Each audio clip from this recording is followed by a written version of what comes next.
Look, tonight is going to be the chance for labor to talk about this existential crisis that we face right now with climate change, how it affects the future of work, our movement, our communities. Tonight is about making sure that workers have a seat at the table to chart out our economic future, right? To chart out, to make sure that the green economy doesn't repeat the same mistakes that so many industries have made in the past in terms of respecting workers and making sure that they have a decent living and earn a decent wage through their work. On top of this is making sure that that communities have clean air, water, and an environment that, that the rich shouldn't be the only ones that have these things. Everyone should have access to clean water. Everyone should have access to clean air. This is the good news, though. The good news is our movement can meet these challenges. Look, we're going to look just to our own movement. Look, the Teamsters, their logo are still horses. I don't see Teamsters driving a lot of horses anymore, but they're still as powerful as ever because they adapted with their industries. We have to think about how we evolve. And this evolution can only happen with dialogue, talking with each other, not at each other, trying to understand each other's point of views from a place of respect and a place from the labor movement. Tonight's going to be a hard night. It's going to be a lot of us taking risks, listening, hearing. I think it's important for us all. Because our goal is to make sure that everyone can prosper in creating generational wealth and making sure that there are good paying union jobs that heal our planet and make sure that we don't continue towards this basically an extinction level event that's right at our doorsteps right now. So instead of hearing completely from me, I'm going to turn this back over. Oh, wait, hold on. I got one more thing. So listen, you're going to hear from a lot of range of people tonight. You're going to hear from a lot of diverse views, from professors, from powerful voices within the labor movement, within community partners. We're so excited that you're here. So sit back, get comfy, relax. You're in for a great show. And know that we're doing this on Zoom. It's a weird time. We wish we could all be in person together, but we're going to make this work tonight as best as we can, as safe as we can. We're glad that you're here and that you're safe and that you're with us in your homes. So with that, I'm going to turn this back over to Zilali to start with our next presentation. So as we face the crisis of climate change, workers are among those most affected, whether due to the threat of losing their jobs and livelihood or because they work on the front lines themselves, experiencing pollution and the various effects of climate change, including wildfires.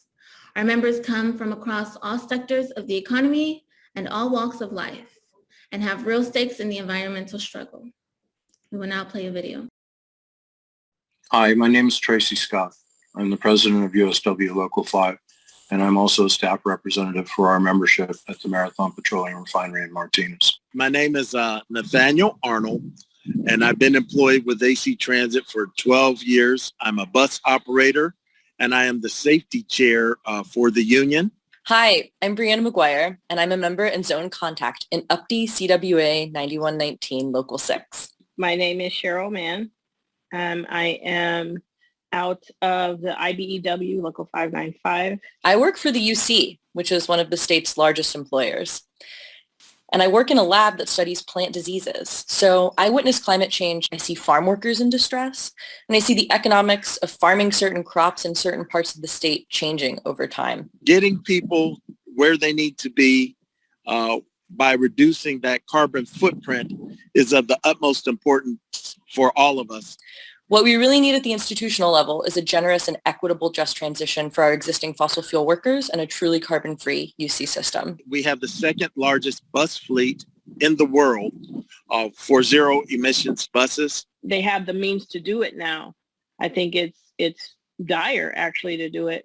And brothers and sisters, it is my belief that after the sudden closure of the Marathon Refinery and Chemical Plant and 350 people losing their jobs, that we need to actively participate in the discussion around the transition taking place in the state of California, and that we need to be at the tables where the equitable treatment of fossil fuel workers are being discussed, especially if the potential outcome is that they may be laid off due to the changes being considered, and that there should be a safety net to bridge the gap in the public energy policy.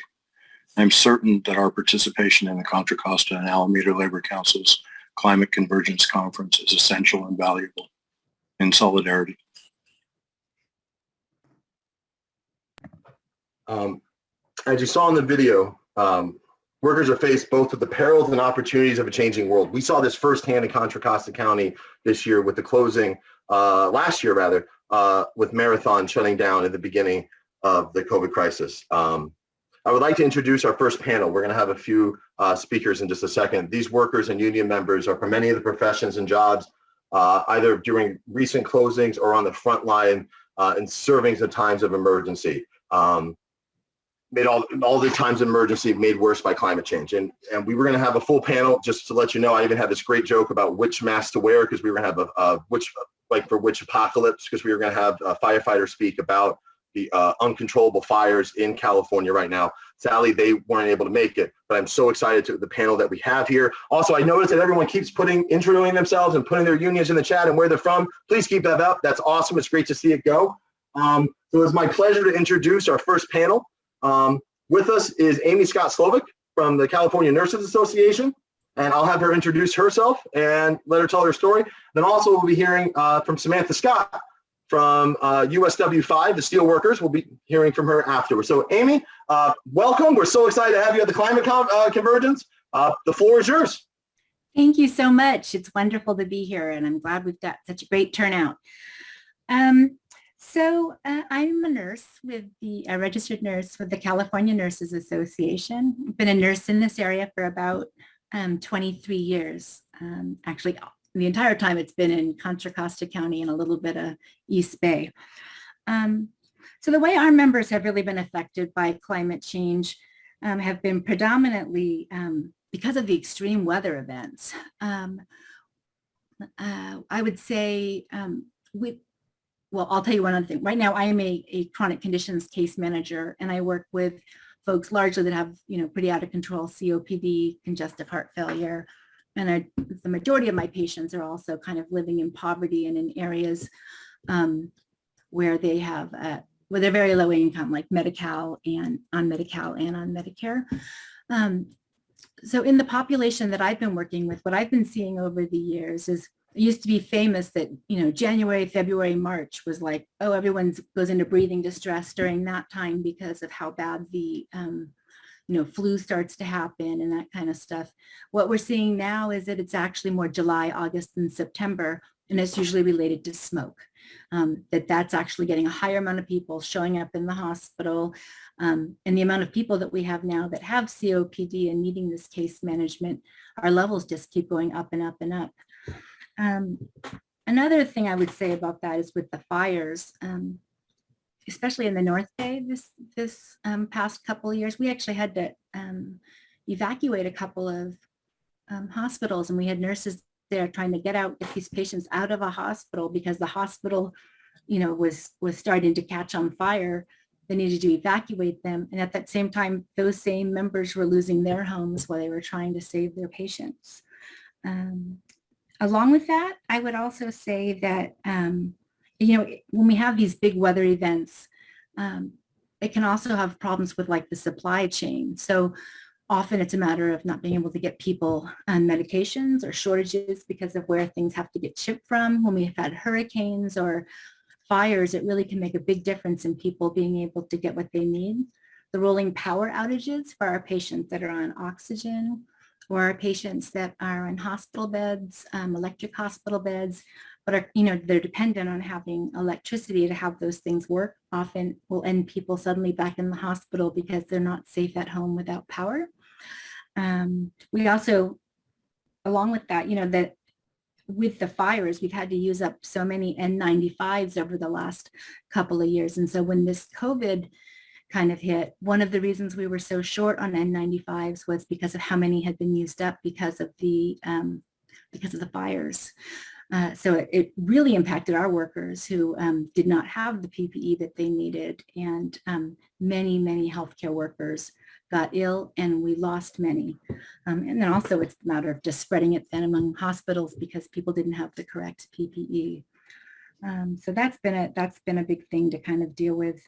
And I guess the last thing maybe I would say is in the areas, people that I case manage, I've noticed that there seems to be significantly larger amounts of patients with the COPD and asthma and ending up in the hospital with exacerbations from that in areas that were largely around West County. We have much higher caseloads. In Martinez, we have high caseloads, and out like in the Bay Point and Pittsburgh area, we have high caseloads. And, there's definite concern about the pollution that's happening in those areas and these people that are being exposed. So I'm really looking forward to us working together and coming up with some ideas about how to help with the just transition and also, make sure that we're taking care of the public health of this area. Thanks. Amy, thank you. And I didn't get a chance to say this in the beginning. First off, thank you for everything that you've done. And every nurse for the last year, for the crisis that you all have experienced, for the work that you all have done. And thank you for the work that you do every day, regardless of the pandemic. Administering care is difficult and it's hard. It's some of the hardest work that you can have in this country. And we're just so proud of you and thank you for sharing your story. We'll see if we have time for Q&A, but I want to continue to move on to Samantha Scott. Sam is a proud member of was with the United Steelworkers, Local 5, and based in Martinez, and worked in the Marathon Refinery in Martinez. I'm going to shut up. I'm going to let Sam take it from here. Sister, the floor is yours. Thank you, Josh. Hi, everybody. I'm so honored to be here tonight speaking on the experience that I went through. As Josh said, my name is Sam Scott, actually Sam Scott West, now that I'm married. And up until last October, I was a second generation Bay Area oil worker. I had worked at the Marathon Refinery for almost 11 years. And in that time, I was a very active member of the United Steelworkers Union, serving 5 years on the Contract Bargaining Committee and 3 years as the recording secretary at the Union Hall. As I said, second generation. My dad worked at the refinery starting in 2001, around the time I was 16, and it changed our lives going forward from that point. I remember having great benefits all of a sudden, and there just generally seemed to be less tension about money in our lives. My teenage understanding of all that was pretty basic, but there was a definite difference in our lives before and after my dad started working at the refinery. It was a step change kind of job from the work that he had had previously. So in 2009, I was working for a unionized grocery store, and my dad told me that the refinery was hiring a new class of operator trainee. By that time, I also had 3 other relatives working out there. All but one of us would go on to be displaced by Marathon's decision to indefinitely idle the plant. So the hiring process itself was rigorous. It took over 6 months from application to start date, and it took over 1,700 initial applicants down to the 20 people they hired in my hiring class. That was a process they would go through often once and occasionally 2 times a year, just to give you an idea of the scope and scale of the interest in jobs like that and the number of people they were hiring on any given yearly basis to be an operator. My hiring class came from a lot of different backgrounds. Like I said, was a grocery clerk. We had auto mechanics and Air Force retirees, steel workers out of a local steel mill, a restaurant server and a manager at Target, among others. We came from all backgrounds and all walks of life. So once we were hired, we did 2 months of classroom training and field training on the refinery basics, including 40 hours of industrial fire response training and 40 hours of training to certify as hazardous waste operators through the OSHA HAZWOPER training program. The rest of our training occurred once we were assigned to our operating unit. I myself worked on a unit that made products to be sold that included diesel and gasoline, as well as other products that were used in the refinery for fuel gas, things like propane and butane. I eventually trained and qualified on 4 positions and rotated equally among them. When I worked in the field, the outside job, I was responsible for monitoring large pieces of rotating equipment, as well as large furnaces, steam boilers, and more. I learned to safely prepare equipment for maintenance, to troubleshoot and react to abnormal field conditions, and to shut any or all of it down quickly and safely when needed. I also learned how to manage how the unit was running by qualifying on 2 different control boards that included a lot of advanced controls and data points. Temperatures, pressures, liquid levels, flow rates, all needed to be monitored and adjusted to keep everything running safely and smoothly. Part of qualifying on each position was memorizing the initial steps to react to a lot of different possible emergencies, including things like losing electricity, losing the oil coming into the unit, finding a leak on a piece of equipment, or even a fire on my unit. I continued throughout my career to train and requalify on every aspect of the job, as did all of my coworkers. I mention the training in such detail because with all of the training and qualifications that we went through at Marathon, no matter what industry we had come from, it gave us a really marketable skill set. While there are a limited number of refineries and refinery jobs in the Bay Area and may continue to decrease over time, the troubleshooting, the control, and the maintenance preparation we learned there can apply in a lot of different industries. After the indefinite idling, where Marathon transitioned to being just a shipping terminal, some folks went to work for PG&E, for wastewater or water distribution for cities and counties, manufacturing at places like Tesla and Budweiser. There were some issues in getting hired in those kind of jobs after the indefinite idling. First was that there were so many of us going for the same positions based on our skills that we found ourselves competing against former coworkers for few local positions. The second issue was that for some who were applying to positions, they were being asked how they could verify all the training and qualifications they had earned at Marathon. In some cases, it was easy because things like fire training and hazmat training are certified through outside agencies. But for our job-specific training, the daily tasks and skills and experience that we had built up at our time at Marathon, it was only verified with Marathon records. There wasn't a standardized qualification from one unit to another, and the documents that indicated our training and refresher progress were not easily understood outside the refining industry. That means that some folks going through the hiring process at different places weren't able to fully capitalize on their work experience at Marathon, even those who had 25 or more years careers behind them. For the operators in the refinery work was shift work. It was rotating from days to nights and back to days, just after a set of days off. There was also overtime, some of which was optional and some of which was forced. Because of the long and changing shifts, many refinery workers who had families would have a spouse who worked a more flexible job or stayed home to manage the family schedule and the day-to-day management of a busy household. So the indefinite idling was in many cases a near complete blow to the family finances. Folks were facing the reality of job loss and often the urgency of finding a new position with similar compensation and benefits as quickly as possible to minimize the financial impact to their families, not to mention that this was occurring during the peak of the coronavirus pandemic. While the Union Bargaining Committee was working at the table to negotiate the effects of the pending plant idle, we were also fielding calls not only from members, but also members' families who had concerns over the negotiations and what they could expect in the weeks and months to come. When Marathon went into the indefinite idling in October of 2020, they began operation as a shipping terminal. They did keep on a small number of employees to staff the terminal. They allowed folks with more seniority who worked in the areas that were still active the choice of staying or leaving when the refinery transitioned. If they stayed, they would be keeping their job but would deny a less senior person with a potentially much longer career ahead of them the position. It meant people who had worked a full career at Marathon and who were on the verge of retirement faced a difficult decision, one that impacted their own lives as well as their coworkers.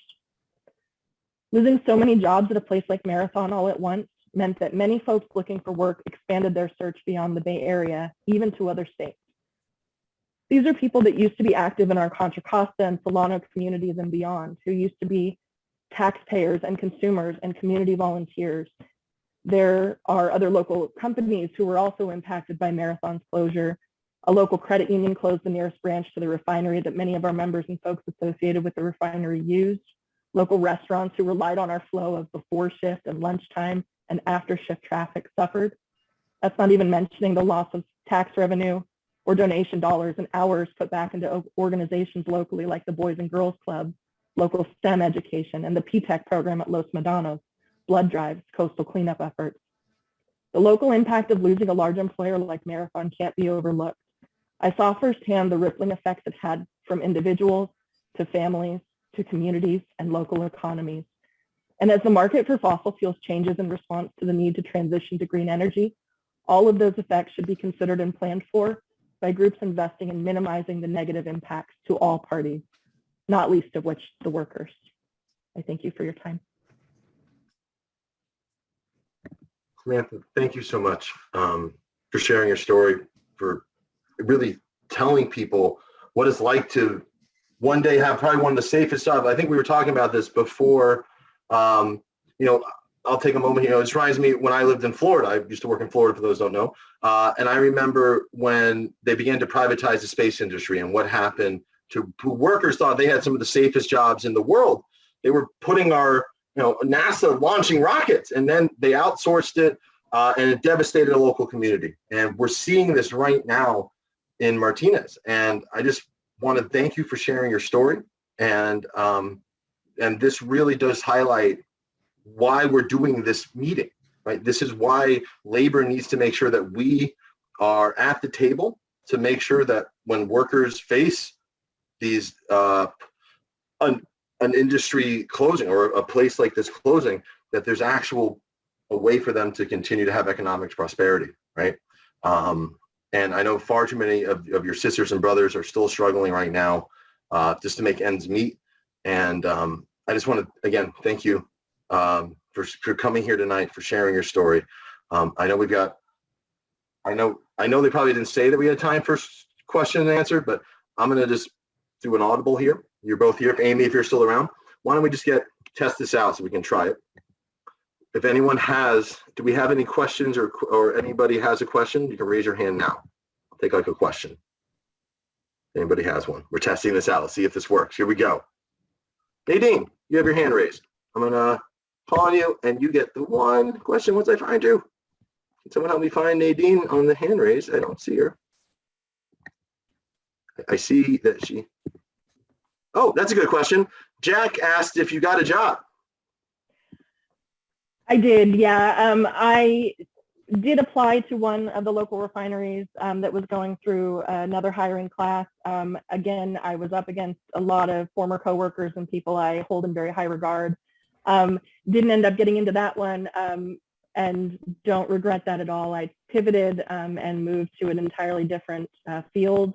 I'm working for a nonprofit now, which certainly does not have the same earning potential, but is very fulfilling and gratifying work. So I'm lucky in that regard, even though my life has been very different in the last year. Thank you. Thank you. And I have Nadine wanting to, oh, hey, Glenn, are you, okay, bye, Glenn. Oh, there you go, Nadine. If you can unmute yourself. Thank you. Okay, I was just wondering if we are working on any legislation that would require industries, because industries are changing now, that transition either the jobs or close to work with other industries in the community to lessen the impact. Are we doing that? Well, as a labor council, I think part of what we're going to be hearing about tonight is how we get there with smart policies and how we can do this in the future. I think what we all witnessed was last year, and I don't want to speak for Samantha or for Steel or for any of the unions impacted, but COVID kind of accelerated the closure of this plant. There were other factors that were coming, but it definitely, as you all know, gas production or gas really consumption was at a very long, at a low during COVID, which led to this sort of continual closing. Sorry, Samantha, you probably have a better answer than I, so just shut up.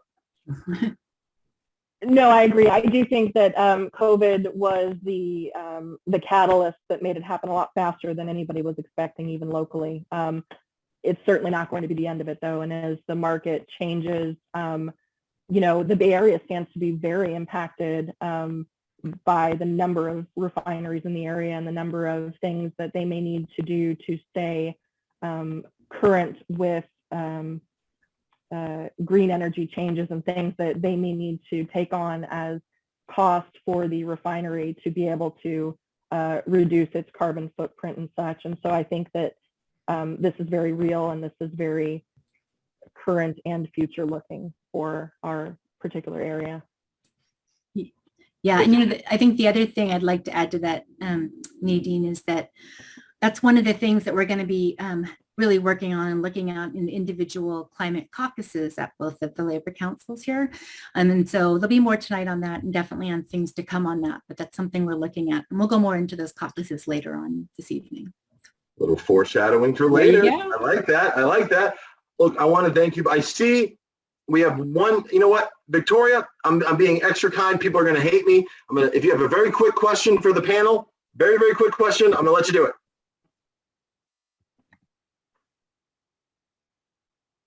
You're unmuted, Victoria. Okay, well, sorry, Victoria, I'm going to put you back on mute. And I know it's going to hear you. Amy, Samantha, thank you so much for joining us. Hey, Josh. Hey, Joe. Yeah, were we able to get the Q&A from the chat said from Doug Jones? This is addressed to Amy Scott Slovic, and it says, please briefly explain what COPD is and why climate change is dangerous for people with chronic COPD. Oh, I'm so sorry. I'm doing nurse talk.